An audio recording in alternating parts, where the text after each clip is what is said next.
Hola, buenos días. Buenos días a todas y a todos.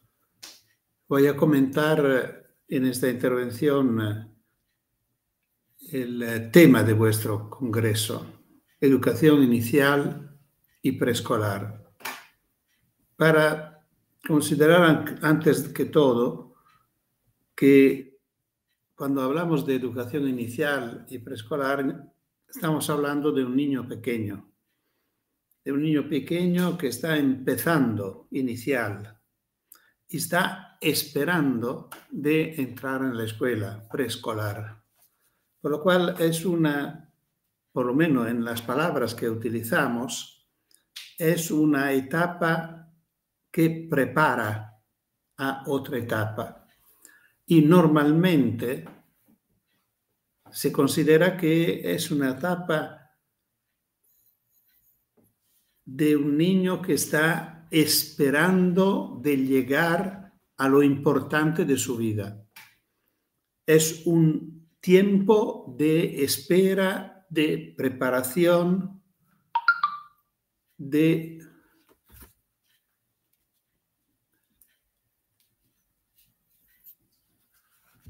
introducción a etapas más importantes de la vida. No es un caso que la palabra infancia significa que no habla, es decir, definida por lo que no sabe hacer y no por el valor que tiene. Por lo cual educar a la niña, el niño en esta parte inicial de su vida, significa prepararlo para las etapas importantes que van a realizarse más tarde, cuando, como antes se consideraba, entrará en la edad de la razón, que se consideraba fuera alrededor de 6, 7, 8 años. Allí se colocan los aprendizajes importantes de la vida. Por lo cual, la actitud que son leer, escribir especialmente, cuando se definía la escuela, era la escuela de la lectura y de la escritura. Por lo cual, las actitudes fundamentales de esta primera etapa es cuidarlo, defenderlo para que llegue en las condiciones y prepararlo para que llegue en la condición mejor posible a esta etapa más importante donde empiezan los aprendizajes verdaderos. Un poco también en la familia, nosotros tenemos esta actitud que, por ejemplo, lleva la costumbre de poner un niño pequeño dentro de un corralito de un parque, que es esta estructura cuadrada donde se pone o redonda, depende de los materiales con los cuales se realiza, donde ponemos nuestro hijo, nuestra hija, rodeado de todos sus juguetes y seguro porque allí adentro no le podrá ocurrir nada. Y esto es el problema. Tiene todo cerca y no le puede ocurrir nada. Esta es la idea, yo creo, como una metáfora importante de la educación que tenemos que abandonar, que tenemos que rechazar. Una educación donde no ocurre nada, donde no se arriesga nada y donde todo está cerca. No hay que buscar, no hay que moverse, no hay que hacer esfuerzos. Lo que yo sugiero siempre es que en lugar que el corralito se utilice una vieja manta. Cuesta menos. Y una vieja manta tiene una característica fundamental, que de la manta se puede salir. El niño mira, nota, ve algo que le interesa, que está más lejos, y hace de todo para conseguir de aguantarlo. Y lo hace con los instrumentos que tiene. Al empezar no puede hacer casi nada, solo que alarga su mano y no llega, y llora. Y la mamá lo ve, entiende y le acerca el objeto. Pero un poco más tarde empieza a moverse como un serpiente y después gatea y después se mueve y va encuentro a la aventura. Es decir, va conquistando el espacio para conseguir sus deseos. Le puede ocurrir algo. Es importante que le ocurra algo.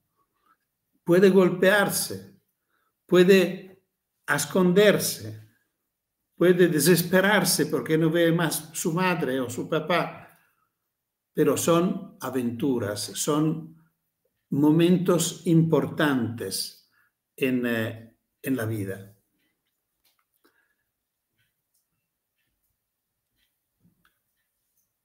Un niño cuando es pequeño,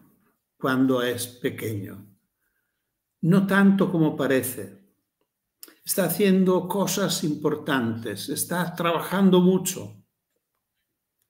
Podemos observar una cosa bastante impresionante, por lo menos para mí ha sido un descubrimiento importante.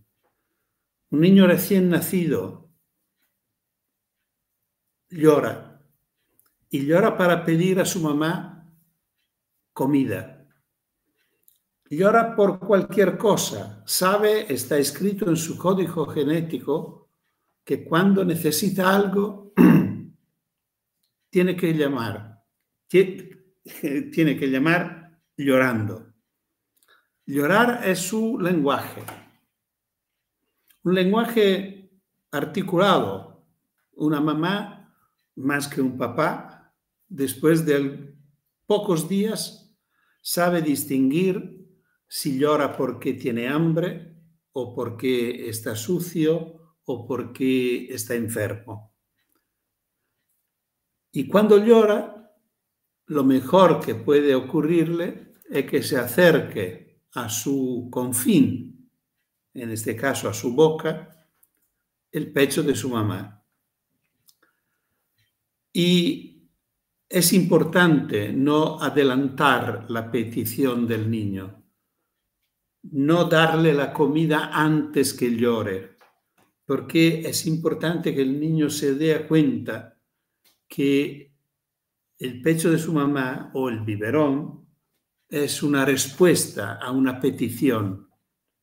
Y jugando con esto, desarrolla este mecanismo, yo pido y tú me contestas, que es donde empieza la relación.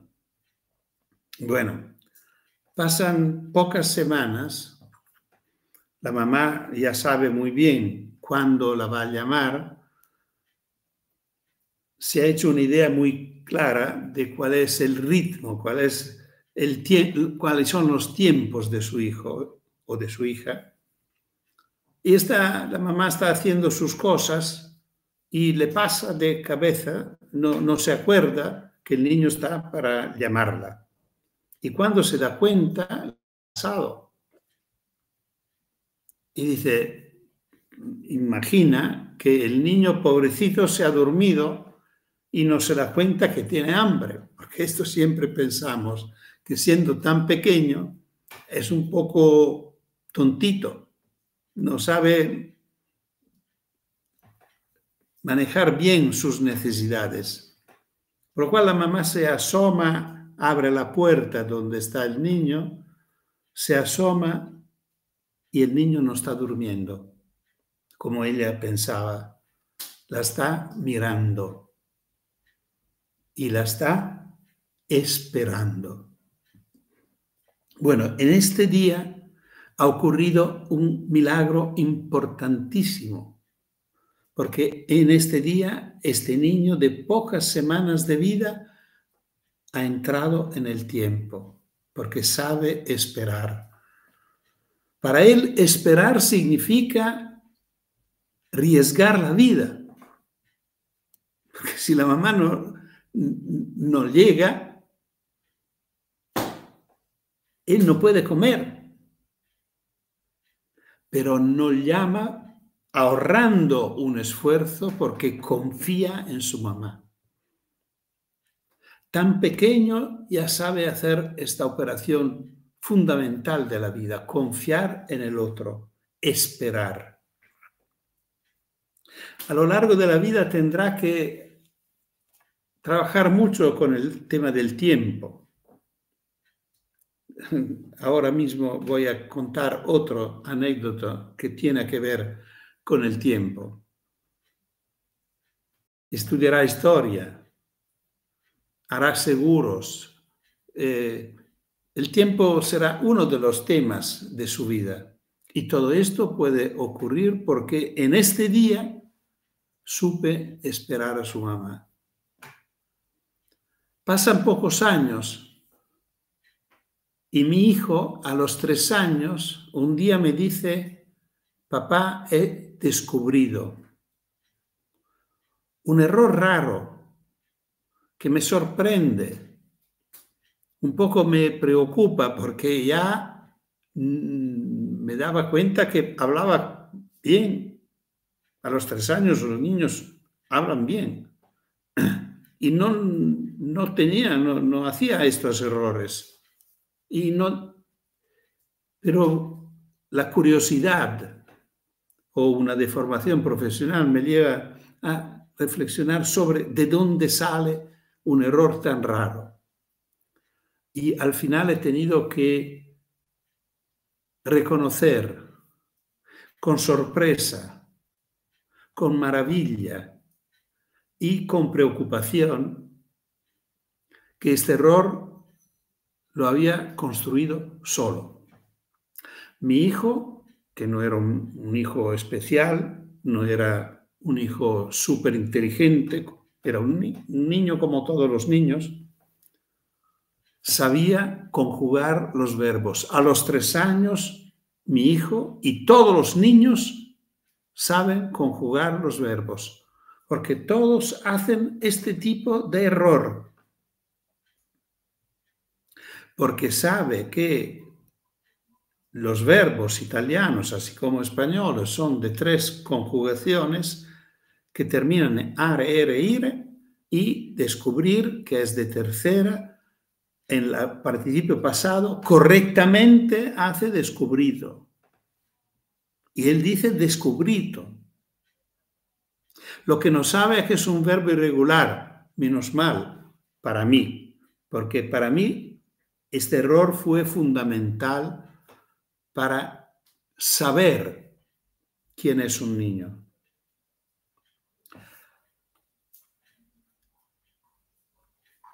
Cuando describí mi actitud, he hablado de sorpresa, de maravilla y de preocupación. ¿Y por qué preocupación?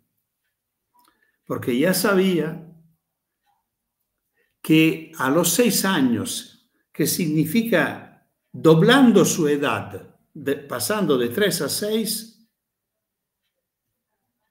le harían propuesto o pedido o obligado a llenar página de cuaderno con letras del alfabeto.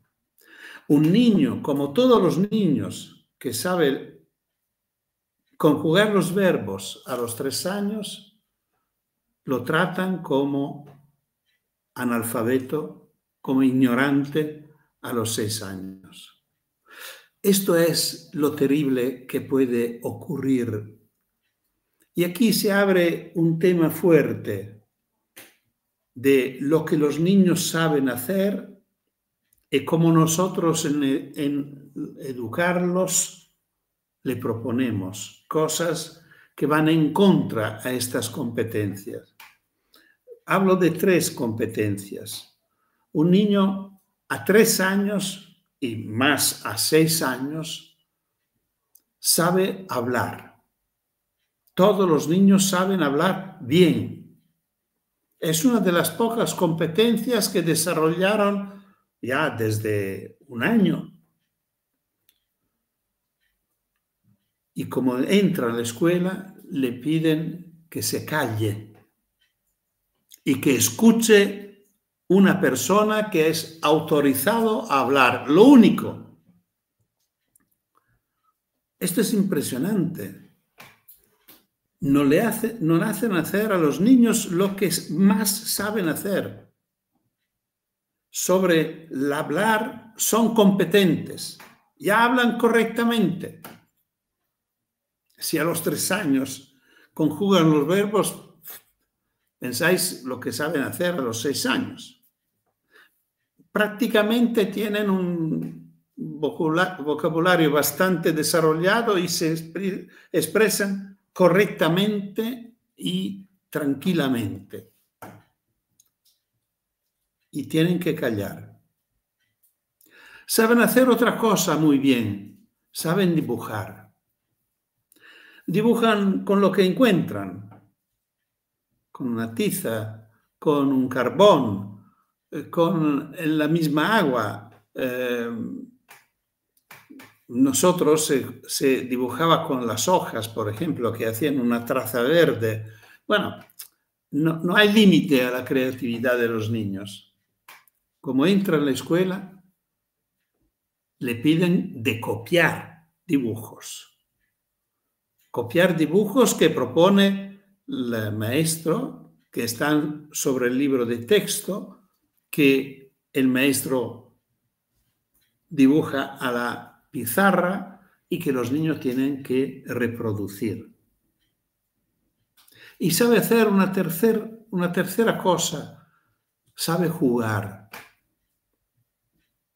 Y hoy en día, en nuestras ciudades, en nuestras familias, se impide a los niños de jugar. Y cuando digo esto, normalmente los padres me miran con preocupación y curiosidad y un poco con maltrato. ¿Cómo que dice esto? Si gastamos mucho dinero para comprar juguetes para nuestro hijo y si todos los días o casi todos los días lo acompañamos a jugar al parque de juegos que tenemos en nuestro barrio. Bueno, exactamente esto yo quería decir. Las dos cosas no entran muy poco o casi nada con el tema del juego.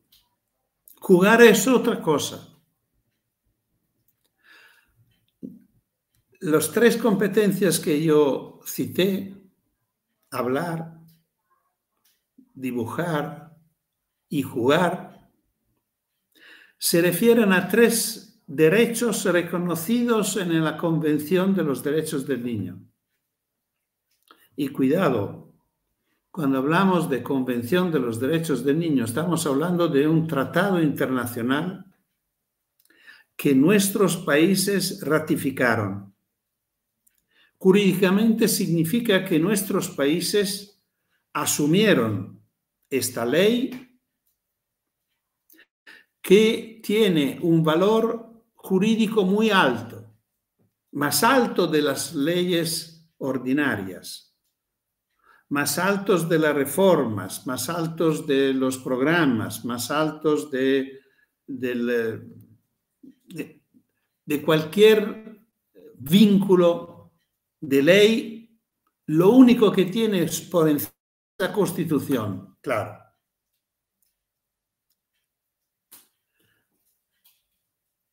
Y en la Convención los 3 artículos son el artículo 12, que dice que los niños tienen derecho a expresar su opinión cada vez que se toman decisiones que los afectan.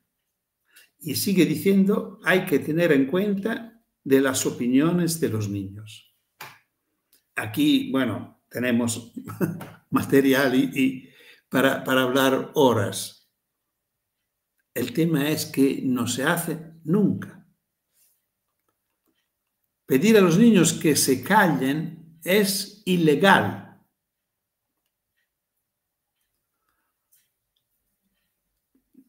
Todas las veces que se toman decisiones que afectan a los niños, tenemos que consultarlos, pedir lo que piensan y tener en cuenta de lo que piensan. Por esto, en nuestro proyecto La Ciudad de los Niños, nosotros pedimos que los alcaldes pidan a niños pequeños de ofrecerles su ayuda a través de un consejo de niñas y de niños, para que lo ayuden a tener en cuenta de qué piensan, que necesitan, que quieren o que contesten las niñas y los niños. A la escuela todos los días se toman decisiones que afectan a los niños y no se consultan. Un ejemplo impresionante lo hemos tenido a lo largo de la pandemia.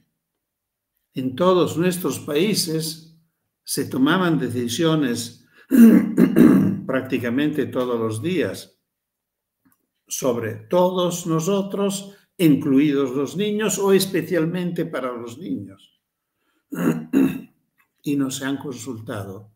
Que yo sepa, no hay países donde la consulta de los niños ha sido una experiencia importante. A veces hemos visto algunos políticos que hablaron con los niños, pero no es suficiente.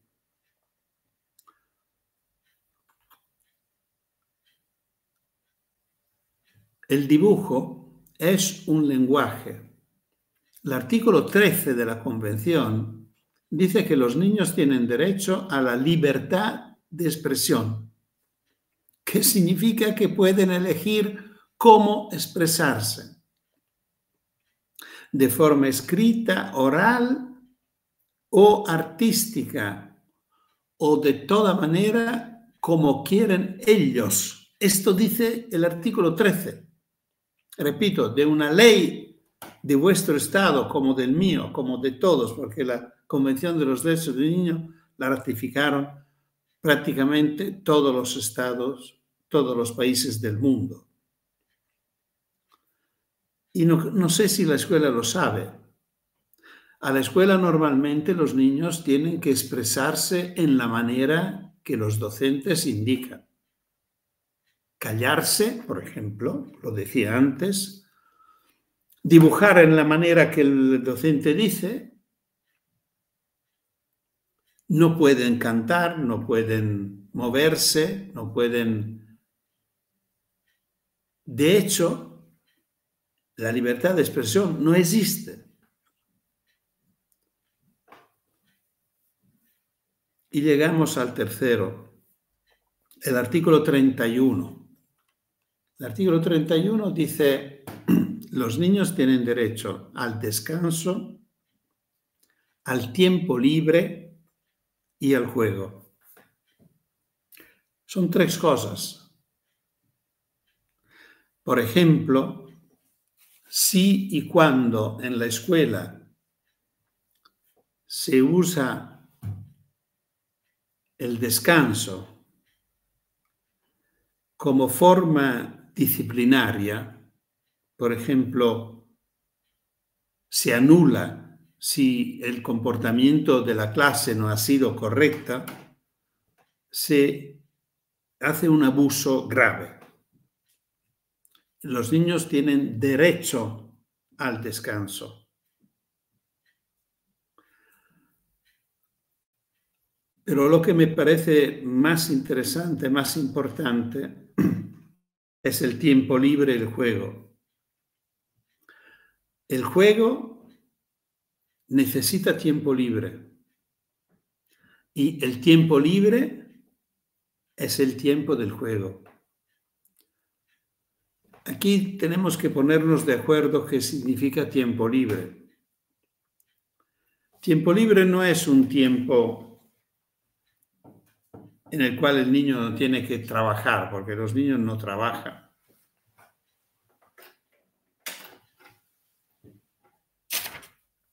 No es un tiempo en el cual los niños no tienen escuela.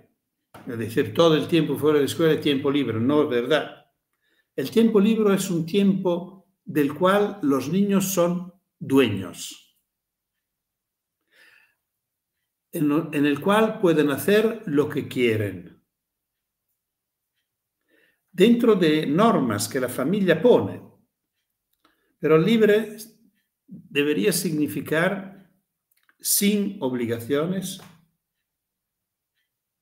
sin indicaciones de parte de los adultos de qué hacer,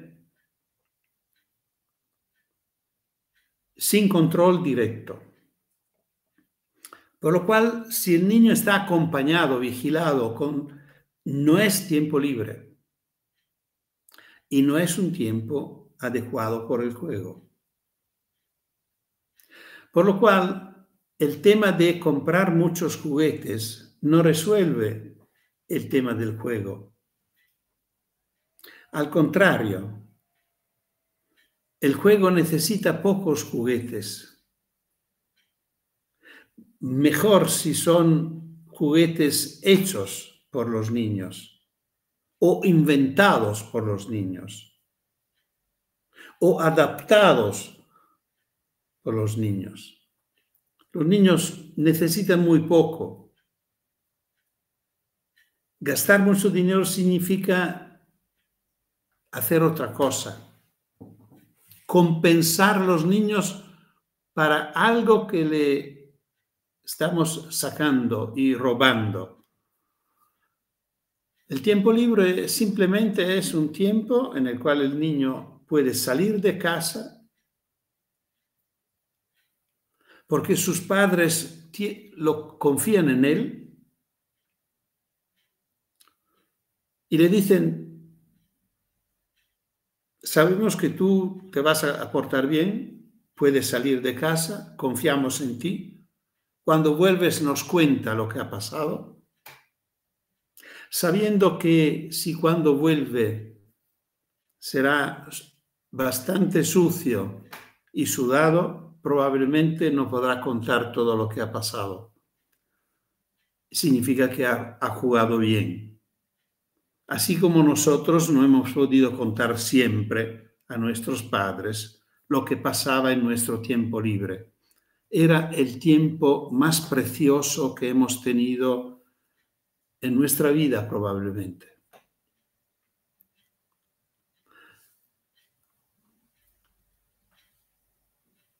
El niño deja su casa, encuentra a sus amigos, deciden a qué jugar y dónde.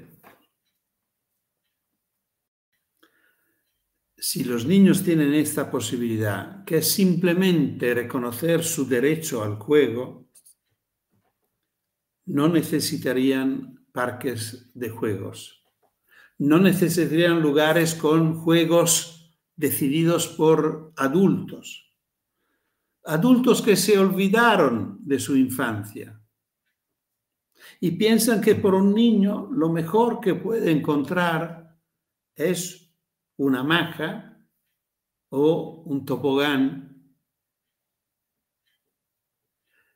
que utilizan individualmente. No sé si habéis notado que los niños hacen fila esperando que el columpio, la hamaca, se libere para que puedan ellos hamacarse un poco. Esto no es jugar. No es jugar. Jugar es mucho más y necesita mucho menos. Mucho más porque es inventar, crear situaciones nuevas, imaginar mundos, utilizando instrumentos pequeños, pobres, simples.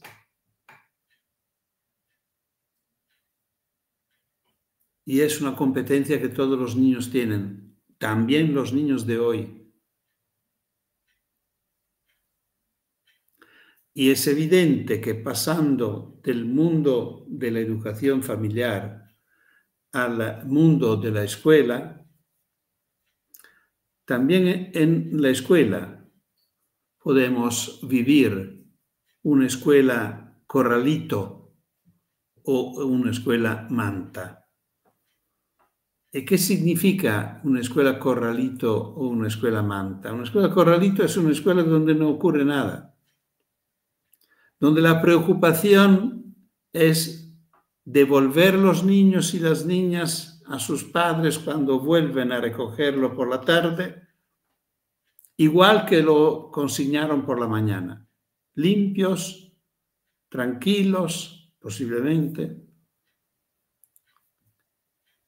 y prácticamente que no le ha pasado nada. Han perdido un tiempo en lugar de aprovechar de este tiempo.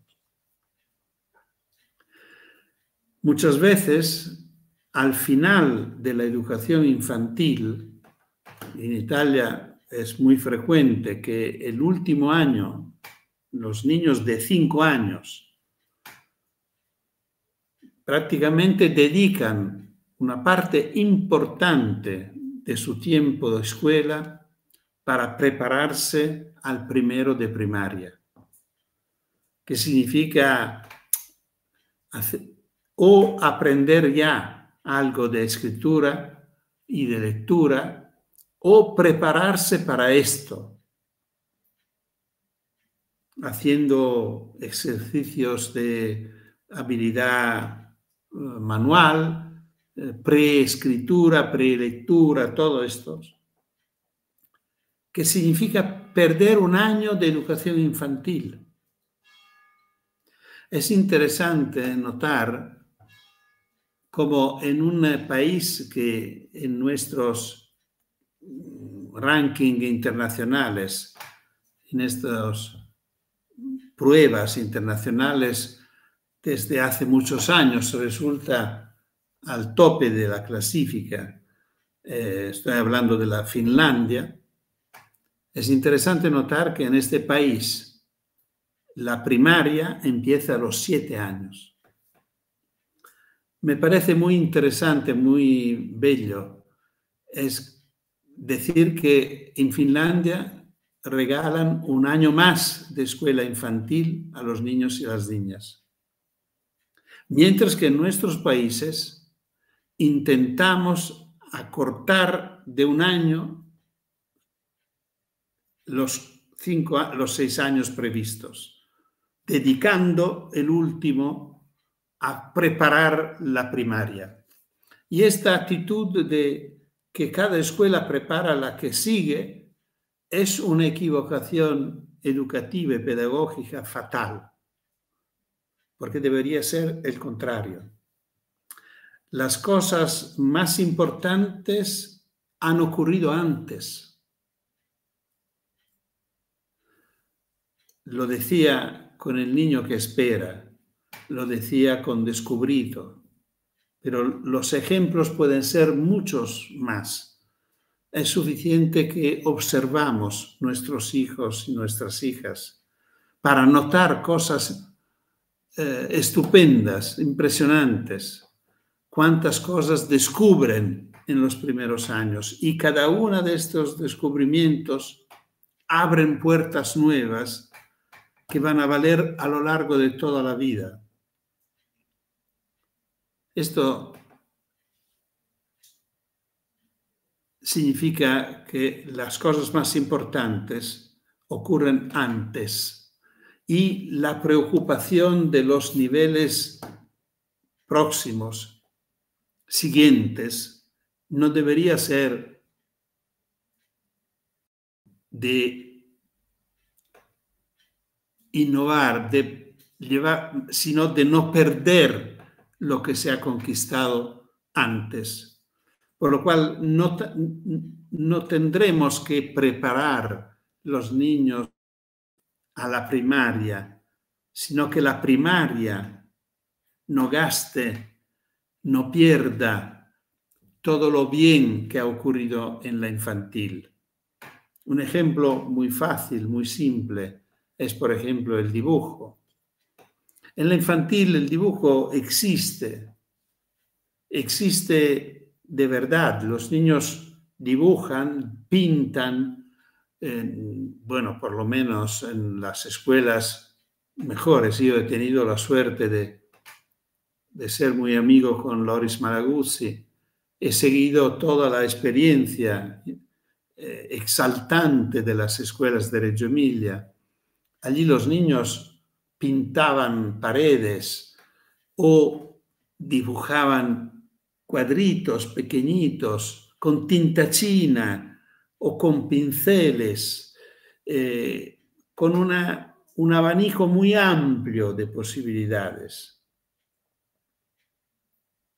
Estos niños casi siempre, pasando a la primaria, perdían toda esta experiencia. Lo importante sería conservarla, garantizarla, no perderla.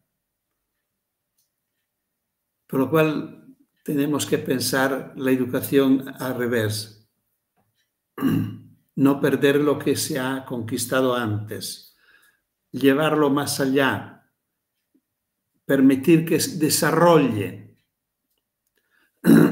Esto, por ejemplo, de los lenguajes defendidos por el artículo 13 es impresionante. A nivel infantil hay un abanico amplio de lenguajes. Se consideran importantes también los lenguajes del cuerpo: moverse, bailar, teatro, pintura, modelar, barro, cerámica. Algunas escuelas, y yo soy partidario de estas escuelas, tienen carpintería, niños que trabajan con útiles verdaderos,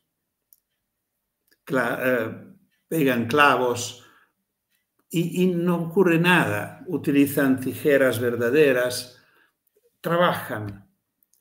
Y pasando a la primaria ya se pierden muchos de estos lenguajes. Repito, el dibujo a veces llega a ser un dibujo copiado. La pintura casi desaparece. La cerámica es rarísima. Ni hablar de teatro, de canto, de baile. Y pasando a la secundaria, se pierden más lenguajes, hasta llegar a la superior, donde los lenguajes terminan con ser poquísimos. Se escribe, se lee, se dice y nada más. Bueno, esto es un poco el tema. Yo creo que es importante pensar que los que trabajan en esta etapa de educación inicial y preescolar deben considerarse los educadores más importantes y en alguna manera privilegiados. Yo creo que es un lujo, es un privilegio trabajar con niños pequeños, porque allí se puede notar la abertura de una vida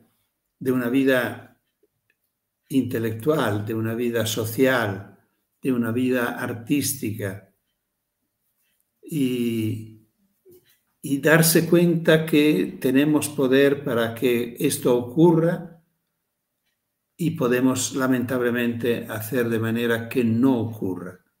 Es una responsabilidad muy fuerte, pero yo creo que es el nivel donde podemos apreciar más repito, el privilegio de ser educadores. Educadores y no enseñantes. Vuelvo terminando a un punto que me parece muy importante, que es el tema de la escucha, el tema del niño que habla, que se expresa. Si los niños hablan, si los niños se expresan, el adulto puede escuchar,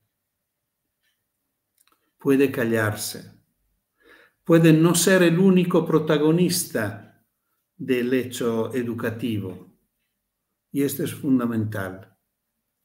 Más el adulto hace un paso atrás y más los niños tienen protagonismo y tienen posibilidad de desarrollar sus competencias. Esta educación como promoción, como desarrollo. Es evidente que si nosotros dejamos la palabra a los niños, ellos pueden expresarse, permitir a nosotros adultos de conocerlos.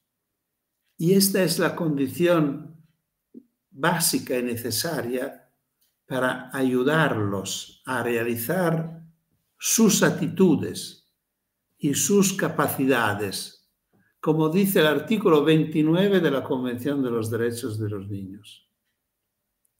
Y aquí quiero añadir un elemento.